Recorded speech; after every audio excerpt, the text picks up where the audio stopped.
4 fatalities over the weekend that has resulted in the loss of 6 human lives in the city of Los Angeles due to traffic collisions. Last year, we're going to end up with almost as many people killed in traffic collisions as we did by violent homicide. And so when we think about traffic collisions, almost all of them are behavior that we can control. We can slow down, we can pay attention to the roadway, we can not pick up that cell phone and answer that text message while we're driving, and we can certainly come up with a better plan if we intend to go and imbibe either alcohol or marijuana at a gathering. So, to the citizens of Los Angeles, those 6 lives, including this absolutely tragic situation from New Year's Eve from 60th Place in Normandy, could have been avoided. So, on behalf of all of the members of the Los Angeles Police Department, all of which who have to respond to the aftermath of these tragedies, please make better decisions before you get behind the wheel of a car. Everybody says that LA is a car culture, and we tend to take that for granted. A car is a 5,000-pound weapon if you use it wrongly. My thanks to the patrol officers of 77th Division who responded to this scene initially. My thanks to the members of the South Traffic Division's collision investigation team who responded out to this for doing everything that you could to try to prevent this tragedy. With that, I'm going to turn these tragedies. Right?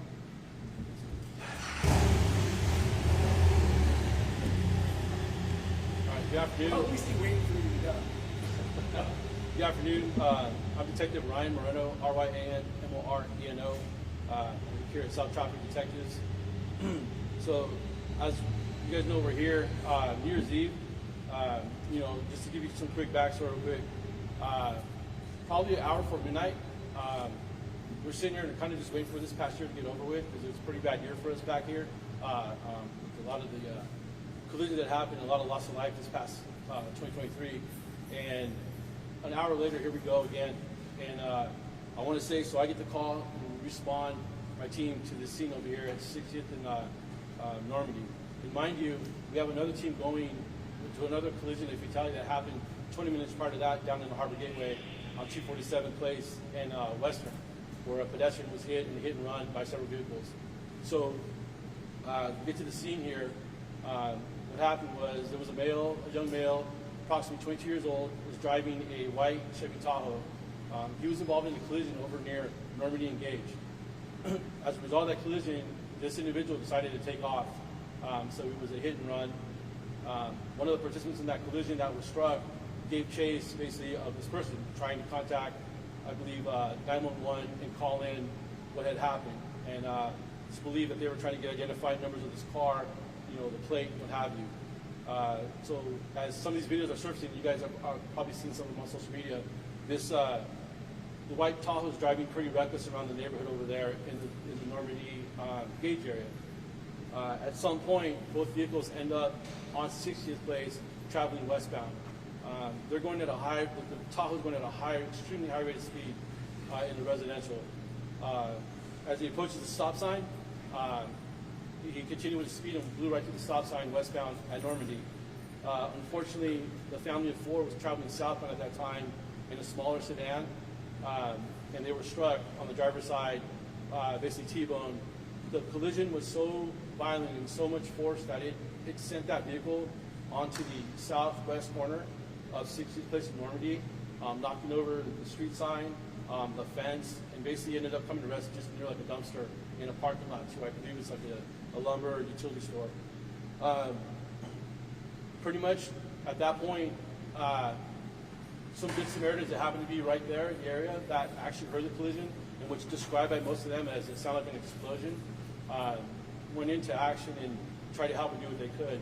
It was said by some that the vehicle, the sedan, was smoking, and they feared that the car was maybe going to be coming up in flames and possibly blow up. So they started to render aid in getting, trying to tend to the passengers of the vehicle. So on the driver's seat, you had Jose Manuel Pasgagasa, 49 years old. who actually was pronounced at scene. He was the driver, the father. Luisa Arenas, 26-year-old, she was the front passenger, the mother of the two little girls in the back. Unfortunately, a few hours ago, she had just pronounced deceased at the hospital. She was fighting the last 2 days for her life, but suffered major trauma, blunt force trauma that she wasn't able to pull through. Also, while in transit to the hospital, a little 5-year-old Mia Pascagasa, who was seated in a harness car seat behind the driver, was also pronounced deceased that evening en route to the hospital. So far right now, little baby Hannah, Sophia, she is still fighting for her life. She's 1 year old. She actually will be turning 2 in 9 days. Her birthday's on the 11th. The little girl has amazing little fight in her. She's been in the PICU unit over at Harvard UCLA, and I believe over the night, kind of a miracle happened because the last 2 days she wasn't expected to survive her injuries and a lot of the blunt force trauma she sustained. And she was seated in a rear-facing car seat. She's showing recovery, and it's actually looking. Last conversation we had with the hospital that she might actually make it and recover from this. So, so we're all praying for her and the family. One of the challenges presented to us with this case is this family is not from here. They're from Colombia. They've been here a year, and we're trying, first off, to try to identify this family member.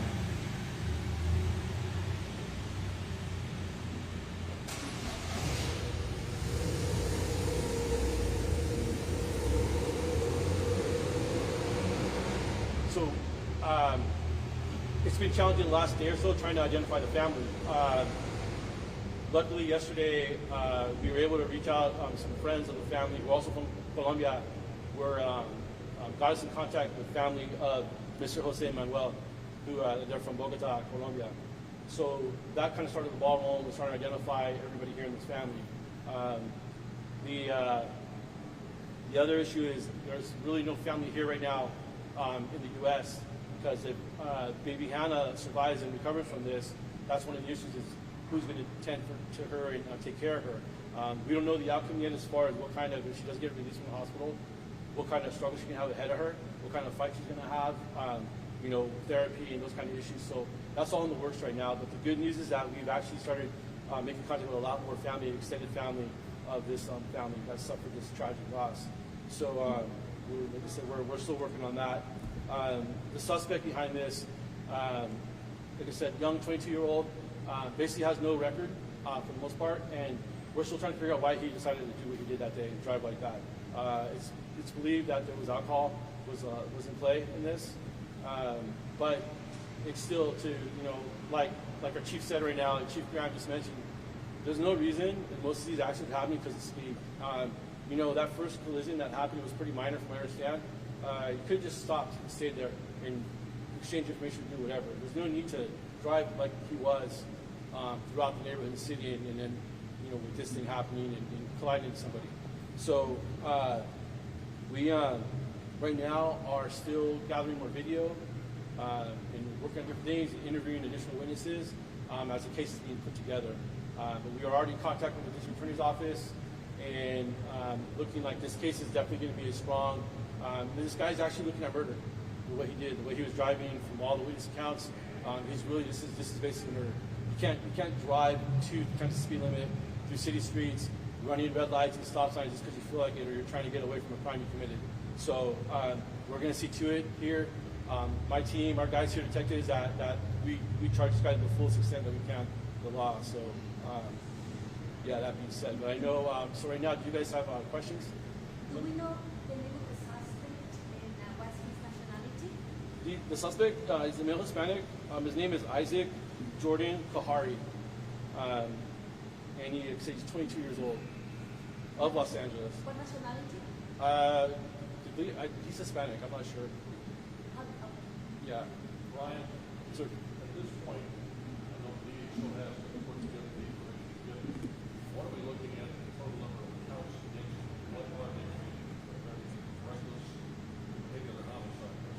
yeah. Well, I mean, obviously, with the three that passed away, it's basically three counts there of murder we're looking at, and it would be attempt on the surviving baby that if Hannah pulls through this. And then whatever else we get on video that we can prove that happened prior to that from the other collision. So it's going to run all the way through. Oh yeah. And then also, the toxicology too. We're waiting for the toxicology to come back on the blood work and all that. So that can always help and enhance the charges too. If he is found to be driving or started to be driving under the influence of that time, what does that do when it enhances the crime or enhances the charges? That basically, I mean, when you start adding certain things to the driving, you know, like knowing that you shouldn't be doing this, it's dangerous, somebody can actually die. You add alcohol, you're under the influence, the recklessness. You pretty much solidify yourself in a murder case there. Has there been any opportunity you guys had to talk, literally get inside his head and try to figure out what you're doing at 70 miles an hour on certain streets? Yeah, our investigators, our detectives, the lead investigators of this they've had communication with him. They've already did the interview, and yeah, some of that stuff was discussed. I can't put it all out here right now, but there has been communication, and that is obviously one of the questions brought up. Is the driver in the red car who is seen chasing the SUV, is she facing any charges? You know, we're looking into that because, like I said, we're getting more video to see everything that happened, and we're trying to get as much of that incident as possible also leading to it. So from what I'm hearing, a lot of video we are acquiring of the suspect. That other car is also kind of within view. So we'll look at that. The DA's office will obviously take a look and see what we have there. What's the condition of the suspect? Is he still at the hospital? The suspect's still in the hospital, but non-life-threatening injuries. His injuries were pretty much minor compared to what happened to the family. And you said before that you're trying to look for the survivor girl's family because so that the whoever's died and the sister died, correct? Yeah, there's family, extended family we've been in communication with in Colombia, in Bogota, Colombia, also in the same city, right, in Armenia, Quindío, Colombia, that we've been in communication with today. So there is one relative that we just located, a cousin who lives on the East Coast, over in the New Jersey, New York area, that we're in contact with. So we're trying to see what we can do to help also facilitate some family getting over here to be with the baby. There are some friends of the family that are out here, but like if you can imagine, this little girl is going to wake up from this nightmare in a day or two, and her little sister's gone, her mother's gone, and her father. So it's really sad case. Brian, the woman in the car, the red car, was following the car. They were trying to some extent to do the right thing. Again, you don't interfere or do that type of thing. Any potential charges against them? It's a thing, like if anyone's ever been a victim of crime and you're actually moving around, you're in a car, one thing that you're pretty much going to hear from any 911 operator is to not follow, because they just don't want the chance for this person to get injured, the suspect might turn around, something, but never wanted to escalate to something like this, right? Who would ever know or think that the end result would be what had happened here on New Year's Eve? But, we do urge the public to not do that. It's not the best to go after somebody because you don't know what the other person might have, a weapon, might harm you or what have you. We don't have, you haven't made a decision if there are any charges against them, but you're pointing out this is the classic case why call 911, give them back, and back off. It's not your job to be a traffic officer. Yeah, and it is. I get it's a tough call. Every situation is different. I mean, somebody could actually witness something very traumatic, something that the most unbelievable thing could happen in front of you, and you might feel this need to. This is the only chance I got, or them to catch this person is if I get this license plate, or if I get this last video or photo of this person, which, yeah, in a lot of cases helps us. But we don't advise or condone that. I mean, especially when you're driving, and people are driving reckless and speeding, it's only going to get worse, and they're only driving is pretty much going to get more dangerous. Did she actually get someone from her car get video, which is helpful to you guys to negotiate for? We're still, I'm not sure yet from her exactly, but there are videos and photos and stuff that are surfacing as more like this case became more attention this case got. So we're still sifting through all that. Some of these apps that are out there, like the Citizens app and the neighborhood stuff, videos are kind of like all of a sudden coming out. So like I said, we got to dig through all those and see what more we have. A lot of residents in the area who we spoke with yesterday say this intersection is particularly dangerous. They'd really like to see a stoplight installed. Are there any plans for safety improvements in the area? we do that. Like, so we take an assessment. You know, like if you guys remember, Thanksgiving was a horrible day with all the fatalities we got on Thanksgiving, and that's on Western, right? Now we're talking Normandy Avenue. I mean, now tomorrow we're talking on Florence, or we're talking Figueroa, different streets. So we do try to do what we can from the engineering side, where maybe a street light, another stop sign, maybe an illuminated crosswalk with flashing lights. But unfortunately, people that do a lot of this stuff, these kind of crimes, where the hit runs and people are killed, it doesn't deter their behavior, their driving. They kind of just pretty much have that already like mindset that they're not going to slow, they're not going to stop, and they just keep doing what they do. So could it add? Yeah, hopefully it would. But sometimes we see people that actually get hit and killed, that put their trust in the system, that believing that people are actually going to stop for the red light, people are actually going to yield to the pedestrian or wait for the kid across the street. And a lot of times, unfortunately, it doesn't happen. People just drive like they do. I mean, people are just driving way too fast. And like I said, most of these cases, if the speed was a little slower, death could have been avoided. So just to clarify, how many fatalities in Los Angeles this year? The total. So far, we've had 4 incidents with 6 people who lost their lives within those people. That evening, 6 deaths. No. Yes, actually, so That night, how many that fatalities? that night there were. We're talking about the numbers we're looking at here for the country is how many we had total fatalities, vehicle-related fatalities last year. In 2020, 2023, yes. north of 300. Yeah, 330? 330 with that. Yeah, with everyone combined. 330 How fatalities. many fatalities during 2023 in Russia? And only that evening, 6 fatalities, correct? Yes. Including these 3 victims. Yes. So because of that evening, that actually for South Bureau, for the South down here, our jurisdiction, we suffered 115 fatalities for us down here alone. That evening, when this scene was going on Normandy, right, we had in the Harbor Gateway, a third scene came up. Another pedestrian was struck and killed right here, up here near Obama and La Cienega. And that was the first fatality of this new year, for 2024, on the traffic side. So 2023, we had a total of how many citywide? For us, for citywide, it was Citywide. 330 citywide, 115 south of the 10 freeway. Yeah, he's gonna say that into the mics. So, right, for South Bureau, you guys had how many? 115, And citywide, how many fatalities? 330. Is that gotta be a record for the city of Los Angeles? I can say this for the South Bureau, for us, that is ours. The highest we've had was 109 2 years ago. Last year we were at 107.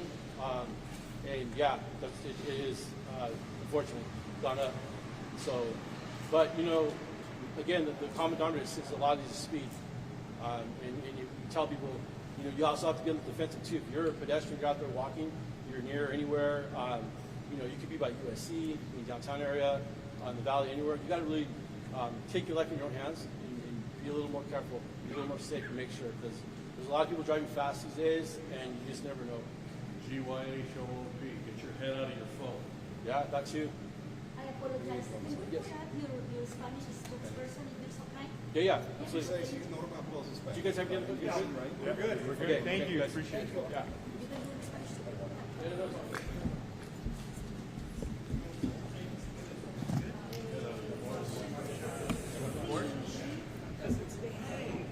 Fox saying you want to yeah, that way, and if you stand it's this, I want to need it. Because si hindi ko kasi in Spanish, what do we get closer to you? Is that okay? We're good. Media stuff, that's you. Stand and the lights are cameras. Sí, pero...